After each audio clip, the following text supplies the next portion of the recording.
an average worker in an 8-hour shift produces about 2 hours and 53 minutes of work. Means all the distractions, all the meetings, all everything that you experiencing on a daily basis in an office environment, most of it is related to distraction. Most of it is related to finished projects in the middle. Those things preferably should be eliminated. But the good news is that when you go remote, you have an opportunity to start fresh, to start clean, right? Being aware that distractions are your biggest enemy of productivity. Now, you don't need to put people in cubicles. Don't try to mimic a cubicle experience.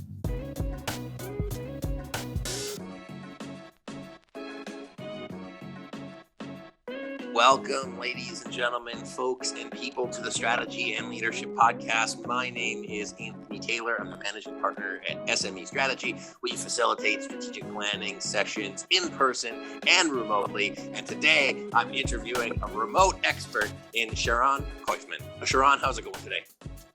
A pleasure, Anthony. Thank you for having me on the show. Oh, brother, I'm excited to be able to chat with you. Why don't you tell our listeners a little bit about you, about your company, DistantJob. You're the president of DistantJob. Tell people about what you do and what keeps you excited on a day-to-day basis.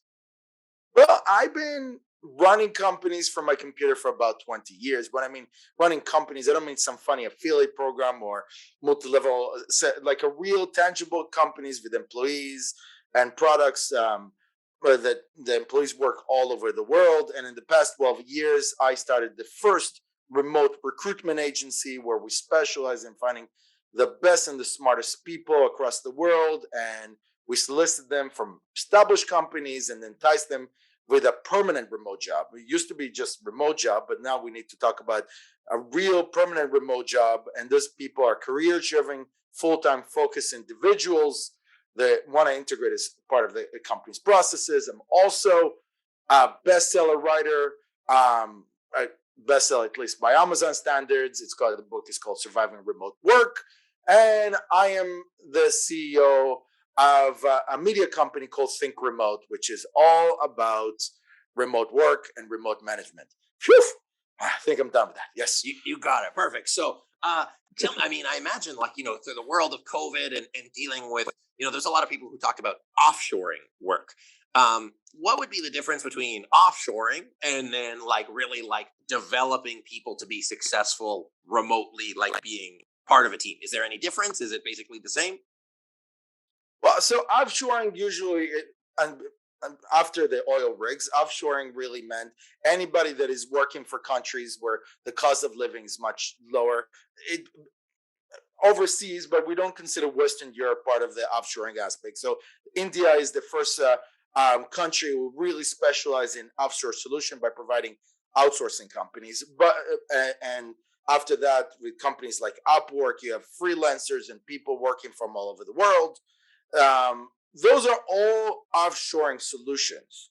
My solution is also somewhat offshore solution, but I believe that when you work with international individual, whether they do work in countries where the cost of living is lower, or whether you work in Australia or Europe or whatever, working with full-time, career-driven, focused individuals is the big change. I call the other categories, the consultants, the freelancers, the contractors, all this, I call them the non-committals, right? They have a place. People need smart freelancers. I don't want to dismiss them, but to make a real successful relationship with an employee that works from home, whether 10 minutes away from you or the other side of the world, you want to get the real career-driven, full-time focused people.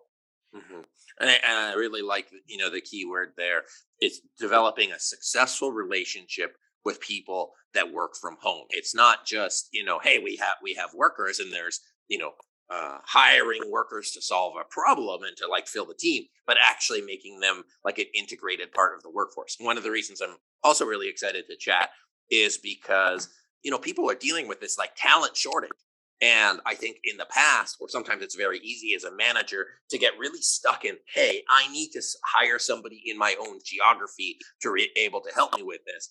And I think the adoption of remote work and developing that is important. So I guess my question is, as managers and leaders look to develop successful relationships with people working from home, what do they need to consider both in the hiring process and then in the leadership process? So I'll let you take that question wherever you want to go.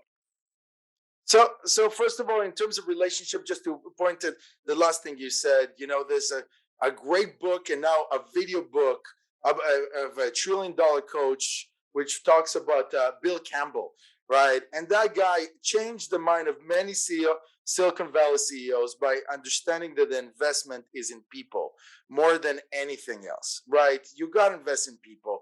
And when you are thinking with that remote person, when you're thinking with that offshore person, your first thing that should come to mind, even more, is that relationship that you have built with that person. You are investing in that individual, and that's how you actually generate so much more productivity, because the individual on the other side feels that when he or she are investing in your company, they really are investing in themselves. Just that mental state. And this is, I spend I spend a chapter in my book talking about the words, about the language that you use, right? Because just calling somebody an outsourced staff or a freelancer or a contractor, you're already distancing the person. So as a manager that working with these individuals, you got to think, how do I replicate the successful things in the office? Because office has a lot of bad habits also, but how do I replicate the successful strategies in the office and making sure that remote person is fully integrated into those processes?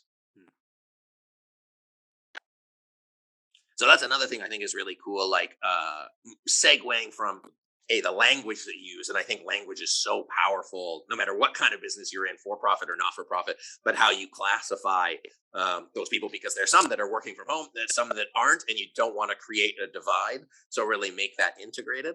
And I think another cool thing I took away was replicating the successful things. So being mindful that there is a different environment, there is a different expectation. So if a manager is looking at replicating those successful things, what do they need to consider? What do they need to look out for? What do they need to be aware of as they start trying to put that in place? First of all, they need to be conscious about what is it that they lack in an office environment, right?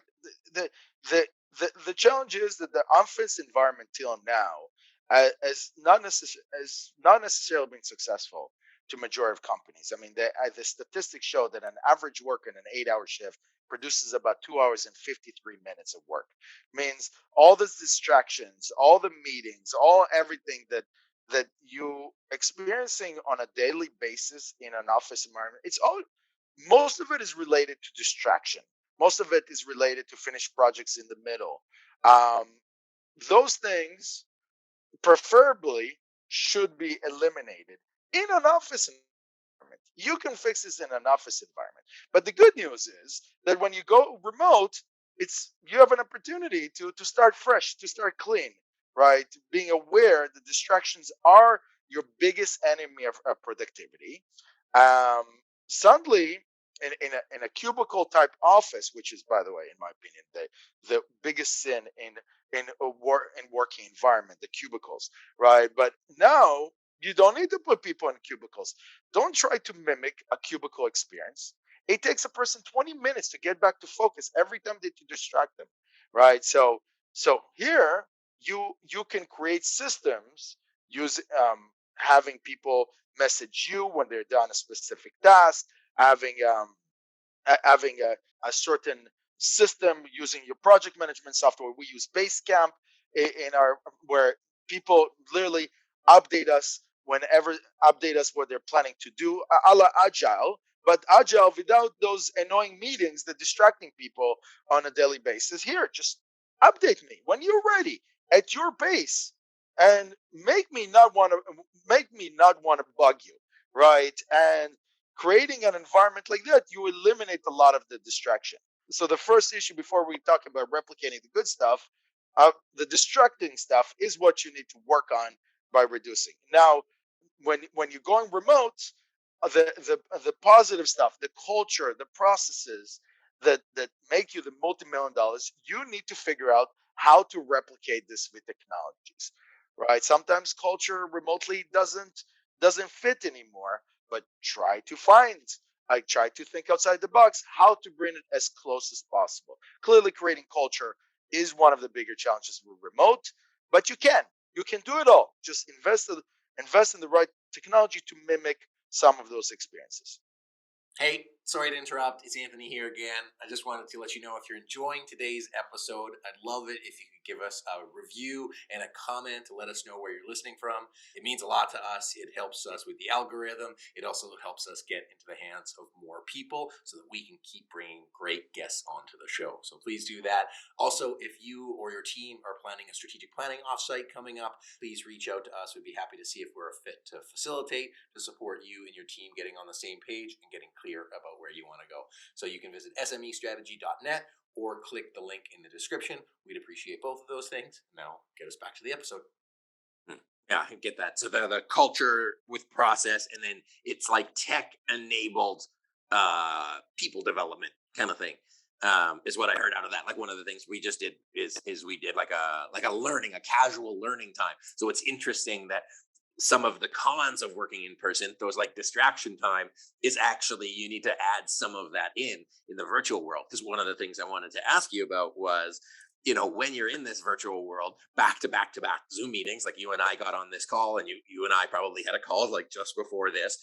How do you in the remote work? How do you balance burnout so that people aren't running themselves like 110% back to back to back? Any thoughts on that? So one of the biggest changes, in my opinion, most of this, a great manager will become a great remote manager. I think, like I said, your job is to using appropriate technology to replicate all the good stuff that the company has to offer. The companies have a lot of good stuff to offer. The cynic. Some of my colleagues are saying everything in the office is bad. Not everything in the office is bad. There's plenty of people that build beautiful companies replicated, right? The big difference, the big leap is mental health. It is the focus about, like you said, burnout. It is a focus about motivation. It is a focus about depression. And the way that you fix that means that the managers and the bosses need to be a little bit more in touch with the soft skills. They need to be more intimate, right? They need to, in meetings, have fun conversations. Again, this is advice that Bill Campbell a long time ago was giving to people in an office environment. Talk to me about your weekend. Talk to me about the vacation. But now those skills are far more important because the only way that you get to see whether your employee is burning out or not feeling well, not motivated, is having real intimate conversations about their lives, about their well-being. You get all this sense from just awesome conversation about your kids, about your dogs, about your puppy, about what you do for fun, what's your favorite food. Those discussions will actually lead you, as long as you have somewhat of a good intuition for management, will lead you to understand whether your employee is exhausted or motivated. Yeah. So it goes back to the, being a good manager, whether that's in person or virtual, you need to take the time to build that relationship, to put those pieces in place to support their success, and of course, like supporting the individual's health, and then being interested in that is equally critical. So let's, Look, oh, go ahead. it's really a big message of mine that people that have been great managers in the physical world will not have a hard time to translating it to virtual with the proper technologies. But the COVID and the remote world has introduced a lot of people, that it's introduced us to the reality. There's just simply a lot of bad managers out there. Sorry, I'm opening a big can of worm here. I hope I'm not offending some of your listeners, but there's a lot of shitty managers out there. They've been counting people when they're coming in and when they're leaving and how much they're typing on the keyboard. And that shit does not work anymore in the remote environment. You need to do better. Yeah, I agree with that. And I made a TikTok recently, ironically, about that. And it's interesting how there's like the push pull. So there's the what it's doing to expose bad managers, but it's also having an impact on employees in terms of what they're willing to accept. And I think it's interesting that, like as an employee, if you're open to remote work, there's 100, 1,000 times more opportunities there are in your backyard. And so it shifted the power away from companies in a lot of ways and into the hands of the consumer, so to speak, that they can now be in greater control of their destiny, which puts even greater pressure on those shitty managers. Thoughts on that? Absolutely. Yeah. So But go ahead. no, I was going to ask you about. It was not a segue. I was going to ask you about your own leadership experience growing the business. But before we do that, what were you going to say about managers, good managers and shitty managers? No, so exactly. I mean, there's not much more value to add. What you said that there's the managers themselves, when they understand their own people, when they understand the company's culture, when they know this is a tough one, this is the toughest one, is to know how to evaluate the work and not just to evaluate how much people are working. That is, by the way, one of my biggest obstacles till today.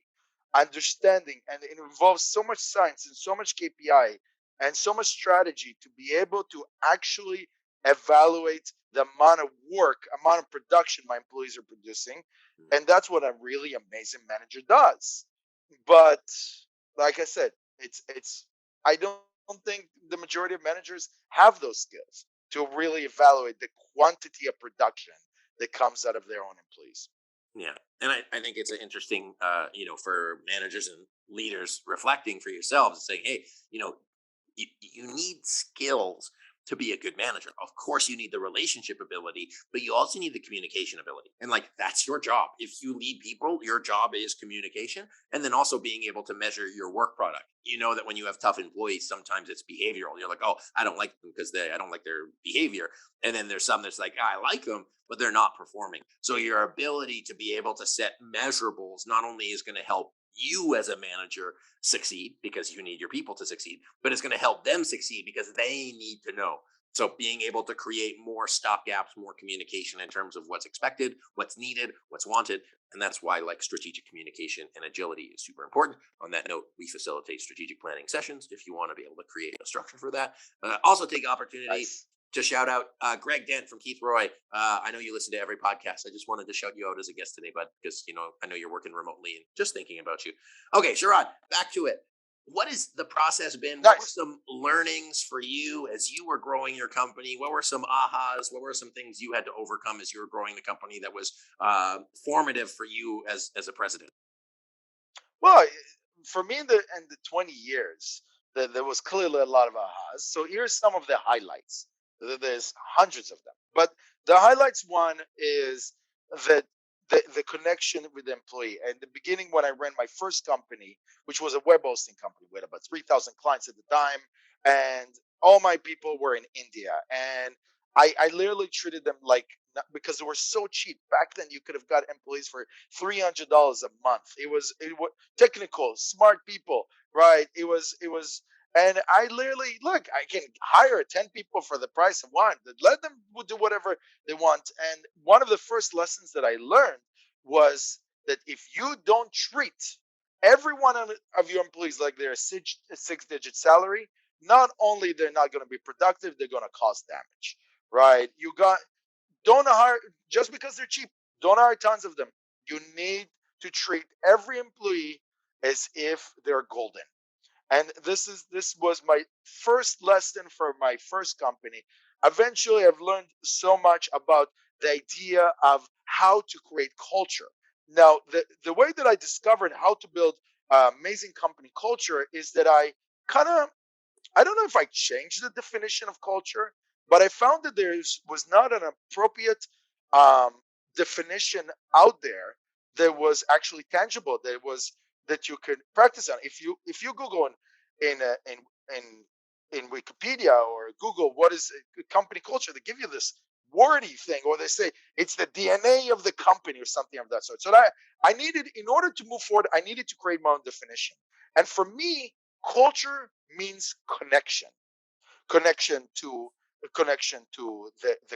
employees, connection to the company, thus creating loyalty, employees connected to each other, thus creating teamwork, and employees connected to the clients.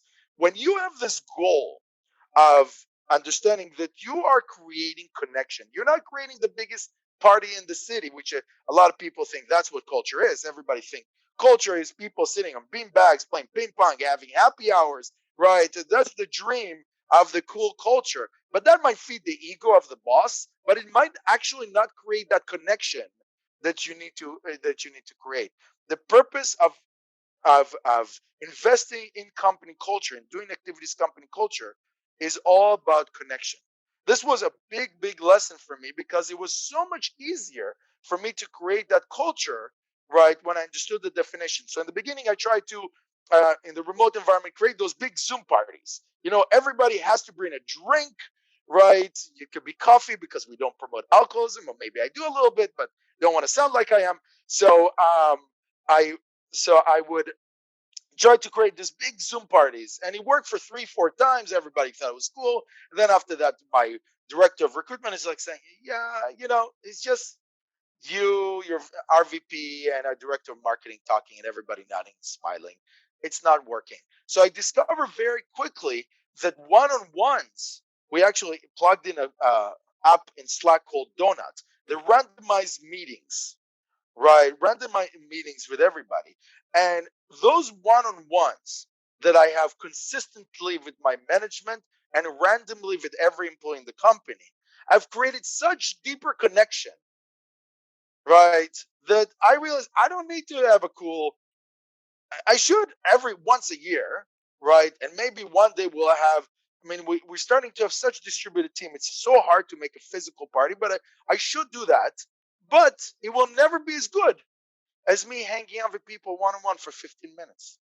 And there's because I understood the goal, because I set a goal of connection, I was able to create better solution for a better culture. So those are two highlights that I can offer. I mean, we only have a limited time.